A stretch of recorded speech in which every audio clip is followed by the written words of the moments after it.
Thank you very much for having me, and I'm obviously very humbled to be here and speaking in front of all of you. Having left this building, well actually not exactly this building, but having left Lower Merion 10 years ago, it's been quite a journey, and I hope that through this process and through this talk I can share some of the experiences that I've had, hopefully provide a little nugget of information for you to take away, but most importantly inspire you so you guys can see what is really possible. I'm going to get to this picture, but before I get there, as I was thinking about preparing for this talk, I was remembered a series in NPR called This I Believe. And This I Believe is basically people from all walks of life thinking about what their core values are as human beings. And it doesn't necessarily have to be somebody famous. It's more or less average people talking about what it is that motivates them and what it is that inspires them. And in a lot of ways, TED Talks are very similar to that. All of us are going to sit up here, or stand up here rather, and talk to you guys about something that has motivated or inspired us, something that we've experienced, some piece of knowledge that we sort of have picked up along the way. And so when I thought about what it is that I believe, and I thought about the topic of this TED Talk, it is very much about advancing activism. It is very much about being a youth and being an agent of change in your community. And when I thought about what I believe, I thought that this really resonated with me. This idea that we are responsible. And as a generation, we are responsible, not only for things that are going to come, but also for things that are happening today. And so what is it that I believe? I believe in education. I believe in healthcare. I believe that everybody has a right to all of these things. I believe that we have a right for people to grow up in safe and nurturing environments. I believe that we have a right, or people have a right, rather, to engage in healthy relationships, to be loved, and to have choice. But I think what ultimately stands for me in this process is really education. And for me, education is transformative. Education is empowering. Education is really what gives people the opportunity to make change and to experience change and to create change. So what did I do? In 2006, I co-founded an organization. I was a senior in college. I was getting ready to leave the University of Florida. And a friend of mine actually had studied abroad in Dar es Salaam, Tanzania in 2005. During that time frame, she had met an individual, a Tanzanian guy, who had this vision. He had this vision to start a school for orphan and vulnerable kids. Now, I can sit here and give you all of the facts, and a lot of us know the facts when it comes to sub-Saharan Africa. The prevalence of poverty, inequity, injustice, the percentage of kids that actually go to primary school but can't afford to go on to secondary school because of the fee structures that are in place, the amount of kids whose parents have passed away. But for me, it wasn't necessarily about the figures. It was about the experience, and it was about what I saw and what I learned through this process. So in 2006, we bought 300 acres of land. The process in which we did this, we just started fundraising. We started telling our story. We co-founded an organization in the United States, so that would enable us, for people in the US, to give donations. We ultimately ended up building a school, and this is our school today. So let me just snatch back here. When I went out to the school in 2006, this is what it looked like. High grasses. Basically, we had bought land that was completely off the grid. There was no power. It was in one of the neediest areas outside of Dar es Salaam. This picture here is 60 kilometers from the main city in Tanzania. So it's not that we even really traveled that far outside of the city. And here we are. We are walking around this land. The local visionary says, here's our school. And what do I see? I see high grass. I see bushes. And I'm trying to figure out, okay, ultimately, what is this school going to look like? And here we are 6 years later. So what was once grass, and this is now our school. Now, a lot has happened within that 6 years. We have not only had 2 graduating classes of kids. These kids have gone on to through a sponsorship program that we started, have gone on to post-secondary education. We have 15 staff. We have projects in horticulture, as mentioned. We have a poultry farm. We have a solar kiosk in which our kids are running the kiosk in a nearby village. Our school is solar powered, as we are off the grid. And we also have kids who are in a safe place. We cover all of their basic needs, and who ultimately have a chance at a secondary education. And again, these are all kids that have more or less been structurally neglected. They have been left behind. whether that's because their parents died or that's just ultimately because they cannot afford to go to secondary school. So this here is one of our classrooms, and this is a group of our students learning. Here they are doing science experiments, science labs, and here's part of our farming project here with one of our students who's running it. And here are our solar panels. And then here's another picture of the girls doing sewing. So when I think about our journey as an organization and what it is that we did, so there are a few things, and this is not to say that there haven't really, I should say that this hasn't necessarily been the easiest ride. So I can show you all of these photos, I can show you all of the success, but within all of these success has been fundamental challenges. And what do I mean by challenges? So when we first started this school, it was a process in terms of, can we get the requisite funds? Can we find the funds to basically build this school? And it was a very gradual process. We had a local organization come and volunteer and build our first 3 classrooms.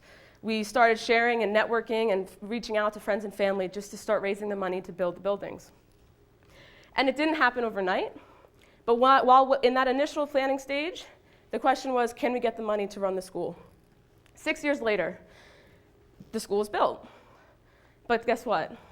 The challenges are still there. Because now the challenge is, how do we run a school? It's not that we don't necessarily have the expertise in running a school, but we're running a school about 3,000 miles, 5,000 miles from where it is that we're living. Like I said, we did this in partnership with a local NGO. But at the same time, the questions now are about, what does a discipline policy look like? What should be the operating sort of procedures and policies if something happens at the school? Is our school really offering a better education than the local government school? There's questions about access, but then of course there's always questions about quality. So I'll give you a couple anecdotes of experiences that we had in running this school. So in working in partnership, it has its benefits, but then it also has its challenges. So from the benefit side, if you can find a partner in which you are mission aligned, you guys are sort of going after the same goal, ultimately it can be very fruitful. I mean, at the time, both of the co-founders were still students. We were finishing our degrees. Then we had ultimately jumped into other professional pursuits, and this was something that we continued to do, but wasn't necessarily devoting our entire selves to it. So through our partner organization, we were able to leverage local community contacts. We were able to build the buildings. We were able to start the school. Ultimately, the school became its own sort of self-sustaining entity, in which the school now runs by itself. We have a school manager. We have all of the right people in place from the administration standpoint. And so our job has now strictly moved more into strategic planning and capacity building at the school and financing the school. But it took time to get all of these things sort of set up. Now, from a partner organization standpoint, like I said, there are good things that can come out of it, but then there are also extreme challenges. And you can think about 2 young women from the United States going to Tanzania, building a school, working with an older Tanzanian man. And there are things there that just might not necessarily happen as neatly and as nicely as we would want them to. And we can chalk it up sometimes to cultural differences. We can chalk it sometimes up to religious preferences. But ultimately, there's an interdependence that happens in a partnership. And you just have to really think about who it is that you're partnering with and realize that while on one hand, there are things that are really great about partnerships, there are also things that aren't. One example for us. So part of what we have here, we have 15 teachers. When we first built the school, our local partner organization was very concerned about costs, because at the time we wanted to keep costs low.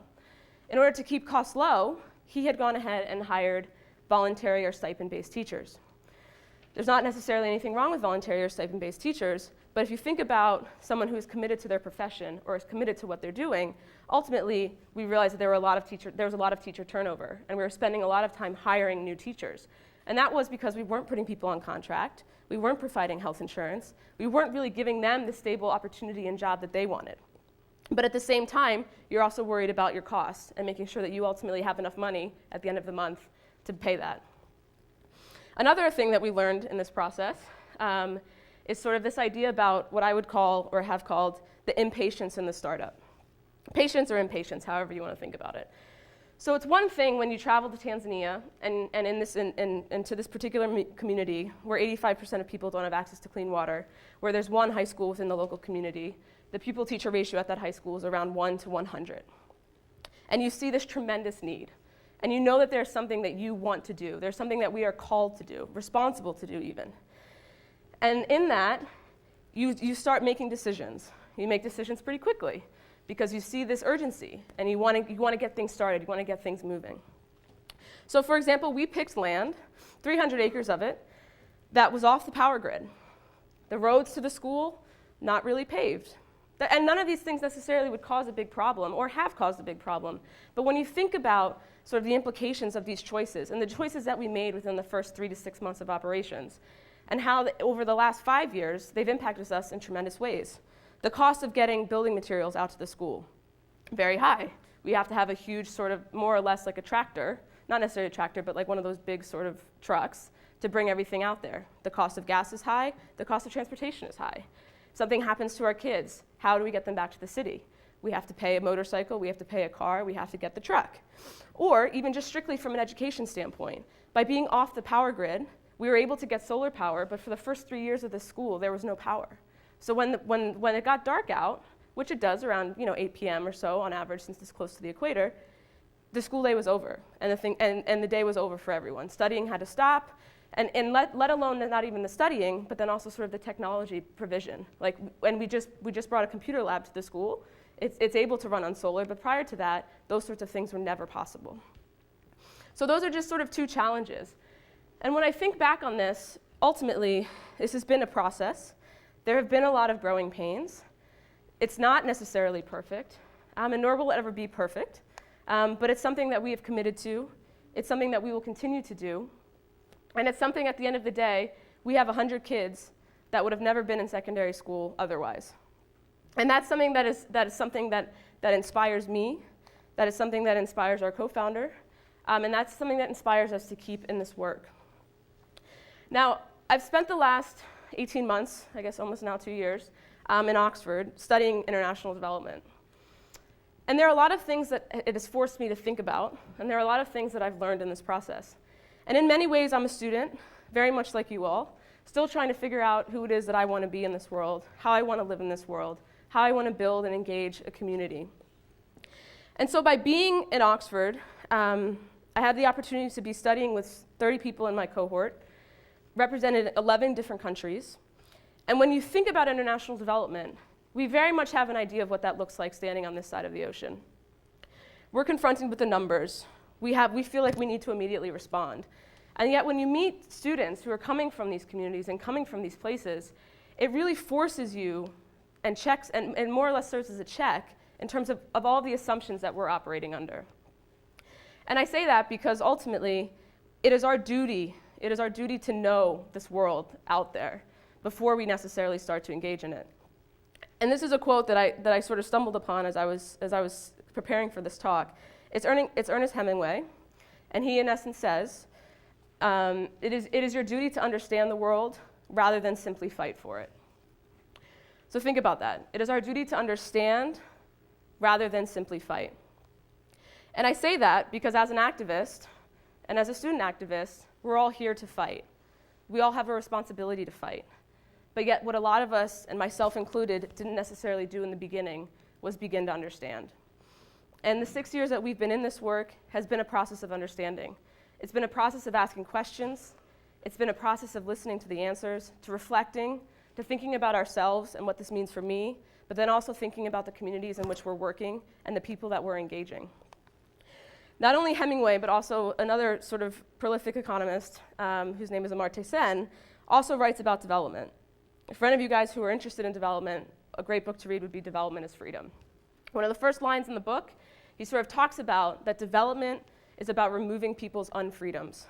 And when we think about unfreedoms, it goes back to what we think every human being should be, what a right that every human being should have, whether that's education, whether that's health. Basically, an unfreedom is anything that prohibits a human from fully realizing who they are and what they can do. And Amartya Sen developed this capability approach, and I can't do it justice, nor will I sit here and begin to lecture. But part of this capability approach is this idea about what people value, but then also what people have reason to value. And when we think about development, most often, and even in our scenario, there are things that I value. But in working in partnership or in going into communities, whether that's in Tanzania or in your backyard, whether this is in your community or within your circle of friends, values are not always going to align. And so there's one thing about what I value, and then there's also thinking about what other people have reason to value. And I think that that's really important as everyone in this room, as myself, and people who are currently engaged in the space, go on and start thinking about as you move forward in the work. Because I think ultimately to be an activist, and to be a good one, which I think all of us really want to be, we all want to do the right thing, but I think to be an activist, we have to be comfortable not knowing all of the answers. I think we have to be comfortable knowing that this is not necessarily going to be 100% and we're always going to be confident in what it is that we do. We have to be comfortable having our having our assumptions challenged. We have to be comfortable being vulnerable. But more importantly, and going back to this quote, we really do have to understand, we have to ask questions. We have to really think about what it means to be working in this space. And I think ultimately, we have to commit to a process. We have to understand that this is not always going to be easy, that this is going to be challenging, but we have to commit to doing something. Thank you.